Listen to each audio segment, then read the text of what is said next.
అందరికీ నమస్కారం। మరి ఈరోజు ఈ మహానాడు కార్యక్రమానికి ముఖ్య అతిథిగా విచ్చేసినటువంటి తెలుగుదేశం పార్టీ జాతీయ అధ్యక్షులు ముఖ్యమంత్రి గారైనటువంటి శ్రీ నారా చంద్రబాబు నాయుడు గారికి, అలాగే తెలుగుదేశం పార్టీ జాతీయ ప్రధాన కార్యదర్శి విద్యాశాఖ మంత్రి లోకేష్ గారికి, ఈ వేదిక మీద ఉన్నటువంటి తెలుగుదేశం పార్టీ పోలిట్ బ్యూరో సభ్యులకు, అలాగే కేంద్ర రాష్ట్ర మంత్రివర్గానికి, అలాగే పార్లమెంటు సభ్యులకు, శాసన మండలి సభ్యులకు, శాసన సభ్యులకు, తెలుగుదేశం పార్టీలో వివిధ హోదాల్లో ఉన్నటువంటి నాయకులకు అందరికీ నమస్కారాలు తెలియజేసుకుంటూ స్వాగతం సుస్వాగతం। అలాగే కడప మహానాడు 24-25కి ఈ రాష్ట్ర నలుమూల నుంచి విచ్చేసినటువంటి నాయకులకు స్వాగతం సుస్వాగతం। అలాగే కడపలో ఆతిథ్యం ఇచ్చి సహాయ సహకారాలు అందించినటువంటి కడప తెలుగుదేశం పార్టీ నాయకులకు, కార్యకర్తలకు, కడప జిల్లా ప్రజానికానికి నమస్కారాలు తెలియజేసుకుంటూ స్వాగతం చెప్తున్నాం। అలాగే ప్రపంచవ్యాప్తంగా ఉన్నటువంటి తెలుగు వారికి, అలాగే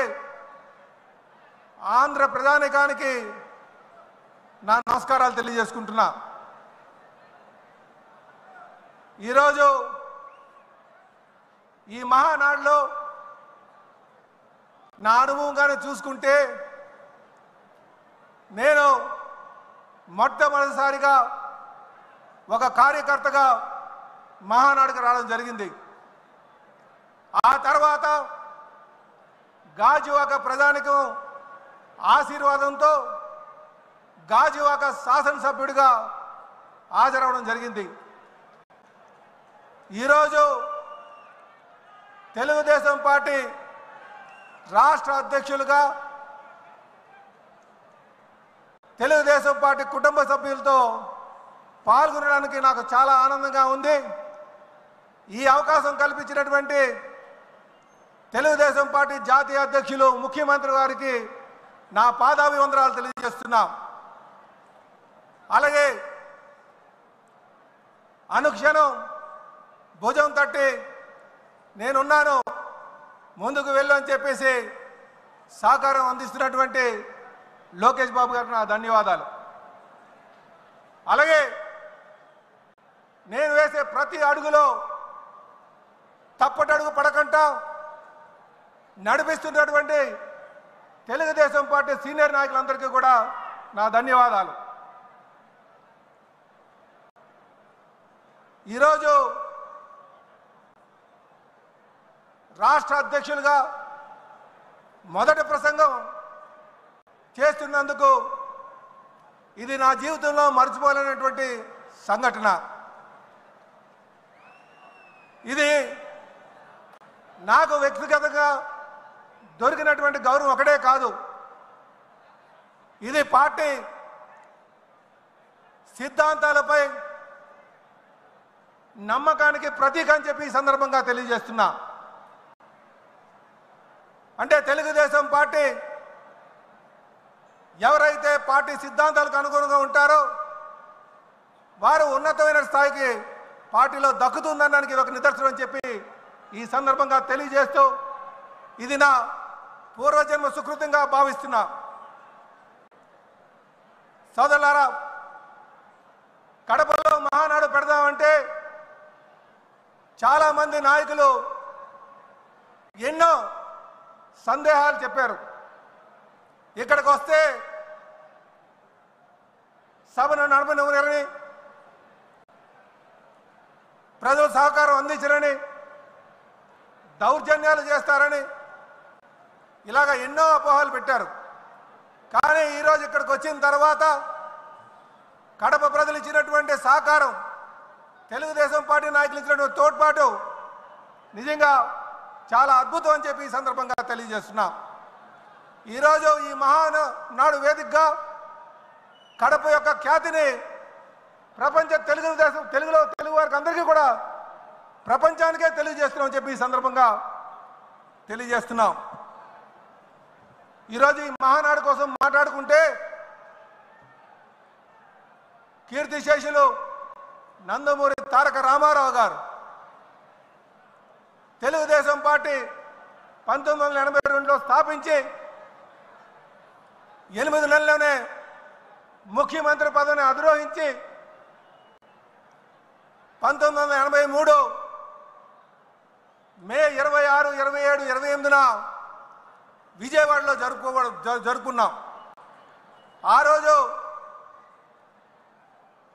26, 27 మహాసభలుగా 2 రోజులు జరుపుకున్నాం. 3వ రోజు మహానాడుగా మరి విజయవాడలో సిద్ధార్థ మెడికల్ కాలేజీలో పెట్టుకోవడం జరిగింది. ఆ రోజు తెలుగుదేశం పార్టీ వ్యవస్థాపకులు కీర్తిశేషులు అప్పుడు ముఖ్యమంత్రిగా ఉన్నటువంటి ఎన్టీ రామారావు గారు ఈ దేశంలో ఉన్నటువంటి అనేక నాయకుల్ని, ప్రముఖుల్ని, వివిధ పార్టీ ప్రముఖుల్ని పిలిపించి ఉపన్యాసకులుగా ఆహ్వానించబడింది. అందులో తమిళనాడు నుంచి రామచంద్రన్ గారు ఉన్నారు, అలాగే ఎల్కే అద్వానీ గారు ఉన్నారు, బాబు జగజీవన్ రామ్ గారు ఉన్నారు, ఫరూక్ అబ్దుల్లా గారు ఉన్నారు, బహుగణ గారు ఉన్నారు, రామకృష్ణ హెగ్డే గారు ఉన్నారు. ఇలాగ అనేక ప్రముఖులను పిలిచి ఆ మొట్టమొదటి మహానాడులో ఆహ్వానించడం జరిగింది. ఆ రోజు మొదలైనటువంటి ప్రస్థానం ఈ రోజు కూడా కొనసాగిస్తున్నారంటే ఆ రోజు కీర్తిశేషులు నందమూరి తారక రామారావు గారి యొక్క ఆలోచన అని చెప్పి ఈ సందర్భంగా తెలియజేస్తున్నాం. దానికి మీ యొక్క సహకారాలు కూడా కారణమని. ఆ రోజు తెలుగుదేశం పార్టీ స్థాపించినప్పుడు తెలుగువాడు అన్న గౌరవంతో, తెలుగువాడు ఆత్మగౌరవం అనే నినాదంతో మొదలుపెట్టుకున్నాం. అలాగే సమాజమే దేవాలయం, ప్రజలే దేవుళ్ళు అనే నినాదంతో మొదలుపెట్టుకున్నాం. పేదవాడికి పట్టెడు అన్నం పెట్టాలి, కట్టుకోవడానికి బట్ట ఉండాలి, ఉండడానికి ఇల్లు ఉండాలి అనే సింపుల్ మేనిఫెస్టోతో మనం మొదలుపెట్టుకున్నాం. అలాగే ఆ రోజు రాష్ట్రంలో ఉన్నటువంటి అనిశ్చిత, తెలుగువాడి యొక్క గౌరవాన్ని ఢిల్లీలో తాకట్టు పెట్టినటువంటి పరిస్థితి, నిడకలేనటువంటి ప్రభుత్వాలు, సంవత్సరానికి ఒక ముఖ్యమంత్రి మారేటువంటి పరిస్థితి, బడుగు బలహీన వర్గాలకి నట్టేట ముంచేటువంటి పరిస్థితి, అలాంటి దుర్భరమైన పరిస్థితిలో తెలుగు వారికి అండగా ఉండాలి, ఈ రాష్ట్రాన్ని సర్వతోముఖ అభివృద్ధి చేయాలి అనే ఉద్దేశంతో ఆ రోజు ఎంత పేరున్నా, ఎంత డబ్బున్నా అవన్నీ పక్కన పెట్టి ప్రజాసేవలను తరించాలని చెప్పి మరి కీర్తిశేషులు నందమూరి తారక రామారావు గారు మొదలుపెట్టినటువంటి పార్టీ. ఈరోజు మనం కడపలో చేసుకుంటున్నాం. కడపలో ఈ మహానాడు చేయడం అంటే ఇది చారిత్రాత్మక నిర్ణయం అని చెప్పి ఈ సందర్భంగా తెలియజేస్తున్నాను. సుమారు 40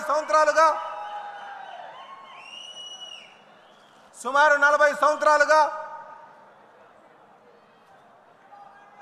అలుపెరగినటువంటి శ్రామికుడిగా తెలుగుదేశం పార్టీని తన భుజస్కంధాలపైన వేసుకొని క్రమం తప్పకుండా ప్రతి ఏడాది కూడా మహానాడులు చేసుకుంటూ ముందుకు నడిపిస్తున్నటువంటి తెలుగుదేశం పార్టీ జాతీయ అధ్యక్షులు ముఖ్యమంత్రి గారి కోసం మనం మాట్లాడుకోవాల్సిన అవసరం ఉంది. నిజంగా వారు ఎన్ని ఒడిదొడుకులు వచ్చినా, ఎన్ని కష్టాలు వచ్చినా, అలాగే ఎన్ని సంక్షోభాలు వచ్చినా, ఎన్ని నష్టాలు జరిగినా పార్టీని క్రమశిక్షణతో నాయకులకు దిశనిర్దేశిస్తూ గత 40 సంవత్సరాలుగా పార్టీని నడిపిస్తున్నారు. నిజంగా ఈరోజు మనం కమలాపురంలో సీకదండి మండలంలో పబ్బాపురంలో జరుగుతున్నటువంటి ఈ మహానాడు సాక్షిగా మనమందరూ కూడా వారికి అండగా ఉండాలి, వారి అడుగుజాడల్లో నడవాలి, మంచి నాయకులుగా తయారవ్వాలని చెప్పి ఈ సందర్భంగా తెలియజేస్తున్నా. వారు నా సారథ్యంలో అనేక సంస్కరణలు తీసుకొచ్చి విజన్ 2020 తీసుకొచ్చి, ఆ రోజు విజన్ 2020 అంటే ఎగతాళి చేశారు. కానీ 2020కి వచ్చిన తర్వాత ఆ విజనరీ లీడర్ యొక్క ఆలోచనలు ప్రపంచం అంతా కూడా గమనించింది. What CBN things today the nation things tomorrow అనే విధంగా వారి ఆలోచనలు ఉంటుందనడానికి విజన్ 2020 నిదర్శనం అని చెప్పి తెలియజేస్తున్నాం. అలాగే ఈరోజు 2047 స్వర్ణాంధ్ర అనే విజన్ తీసుకున్నారు. దానికి మనమందరం కూడా ఆయన అడుగుజాడల్లో నడవాల్సిన అవసరం ఉందని చెప్పి ఈ సందర్భంగా తెలియజేస్తున్నాం. అలాగే ఈరోజు కాలానికి అనుగుణంగా నిర్ణయాలు తీసుకుంటూ యువగలం ద్వారా యువతని పార్టీలోకి తీసుకొచ్చి జవసత్వాలను చేకూర్చినటువంటి లోకేష్ బాబు కోసం మనం మాట్లాడుకోవాల్సిన అవసరం ఉంది. కార్యకర్తలందరికీ అండగా ఉంటూ వారి సంక్షేమాన్ని తీసుకుంటూ వారికి ఏ కష్టం వచ్చినా సరే ఆదుకుంటూ ముందుకెళ్తున్నటువంటి తీరు, అలాగే వారు మనకి రేపు కాబోయే భవిష్యత్ నాయకుడు అని చెప్పి ఈ సందర్భంగా తెలియజేస్తున్నాం. ఏదో ఎన్టీ రామారావు గారు మనవడనో చంద్రబాబు నాయుడు గారు అబ్బాయనో నేను ఈ మాట మాట్లాడలే. నేను క్షుణ్ణంగా దగ్గరుండి ఆయన గమనించాను కనుక ఈ మాట చెప్తున్నా. 2019లో మంగళగిరిలో ఓడిపోయిన తర్వాత అదే నియోజకవర్గాన్ని పట్టు వదలకుండా నడిపించి ఈరోజు రాష్ట్రంలో అత్యధిక మెజారిటీలో 3వ స్థానంలో ఉన్నారంటే ఆయన ఒక నాయకుడుగా పటిమ కనిపిస్తుందని చెప్పి తెలియజేస్తున్నాం. కనుక సోదరులారా, తెలుగుదేశం పార్టీకి అనుభవం ఉన్నటువంటి నాయకత్వం చంద్రబాబు నాయుడు గారి ద్వారా, యువ నాయకత్వం లోకేష్ బాబు ద్వారా, అలాగనే పవిత్రమైనటువంటి ఆలోచనతో పునాదులు వేసినటువంటి పైనుంచి ఆశీర్వాదం అందిస్తున్నటువంటి మరి కీర్తి చేసిన నందమూరి తారక రామారావు గారి యొక్క ఆశీస్సులు ఉన్నాయని ఈ పార్టీకి ఆచంద్రార్కం అని చెప్పి ఈ సందర్భంగా తెలియజేస్తున్నా. ఎందుకు ఆచంద్రార్కం అంటున్నానంటే ఈ మూలాలు పార్టీ యొక్క మూలాలు చూడాలి. ఈ మూలాలు ఒక నీతి నిజాయితీ మీద నిర్మించబడినటువంటి పార్టీ. అలాగే ఇదే సందర్భంగా కార్యకర్తల కోసం మాట్లాడాల్సిన అవసరం ఉంది. నాయకులకు ఏదైనా కష్టం వస్తే మొట్టమొదటిగా చెప్పుకునేది కార్యకర్తలకి, కుటుంబ సభ్యులకి చెప్పుకుంటాం. కానీ వారు వీధుల్లోకి వచ్చేటువంటి పరిస్థితి ఉండదు, అందరినీ చేసేటువంటి పరిస్థితి ఉండదు. కానీ నాయకుడికి అండగా ఉండి మన నాయకుడిని 52 రోజులు నిర్బంధిస్తే ప్రతి ఒక్క నాయకుడు కూడా బయటకు వచ్చి మీ యొక్క సహకారం, మీ యొక్క పోరాటం నిజంగా మరువలేంది.